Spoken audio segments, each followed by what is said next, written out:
In the world of entertainment, and games specifically, the survival genre has always been a rather special category. Such games are usually near impossible to beat, and the reason for that is that they're just usually darn hard.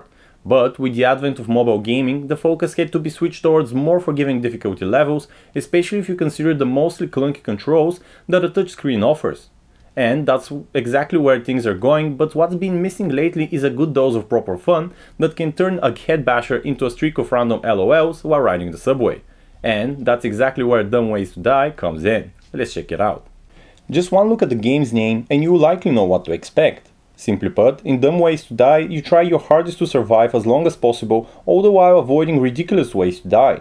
The game uses the same addictive soundtrack and cartoonish art found in the original music video on which the game is based on, and in a rather major way, that's precisely why we like it. Anyways, once you hit play, the game is basically a series of super short time episodes in which you have to fight for the life of the friendly looking but dangerously curious characters. But watch out, the longer you survive, the harder it will get, and we'd be lying if we said that we've never once dropped our smartphones in frantic attempts at saving the private parts of a certain rather dull character.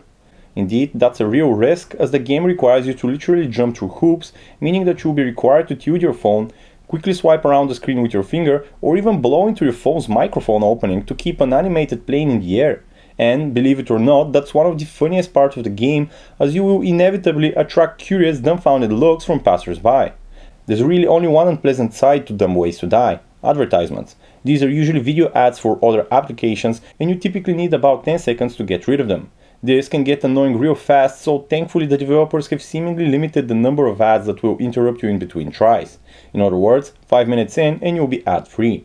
We also appreciate that, at least for now, there are no in-app purchases, as those usually serve to limit the enjoyment of a mobile game and not enhance it.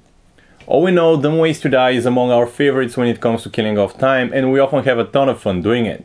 And while it won't help your productivity at work or school, it sure will boost the productivity of your lazing around time. And believe it or not, that one is just as important. This was Chris with PhoneArena, thank you for tuning in.